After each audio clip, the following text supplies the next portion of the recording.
మనదేం నడవలే, మనదేం సాగలే, సెక్రటేరియట్లో మన వాళ్ళు ఎవరు లేరు, మూసీని ఎట్లా ప్రక్షాళన చేసుకోవాలంటే దాని మీద అధికారం మనకు లేకుండే, ఉద్యమం కోసం పిడికిలెత్తి పోరాటం చేసినన్ని రోజులు కూడా మనం అనుకున్నాం ఏంది మూసీని మంచిగా చేసుకుంటాం, మూసీని గోదావరిని అనుసంధానం చేసుకుంటాం, మూసీలో గోదావరి నీళ్లు పంపు చేసి కంప్లీట్గా మూసీ పరివాహక ప్రాంతం అంతా కూడా బంగారు పంటలు పండేలాగా చేసుకుంటాం అనుకున్నాం.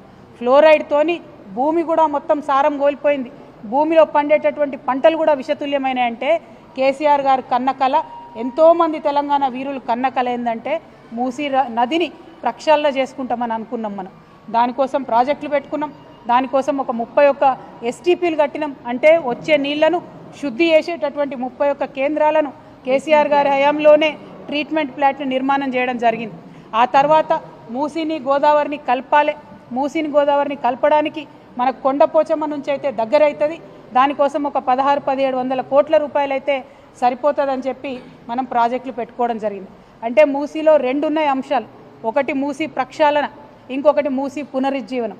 ఈ 2 కూడా కేసీఆర్ గారి హయాంలో అత్యంత తక్కువ ఖర్చుతోని శాశ్వతంగా పరిష్కారం అయ్యేటటువంటి విధంగా మనం ఆల్రెడీ ప్రణాళికలు చేసి పెట్టినాం.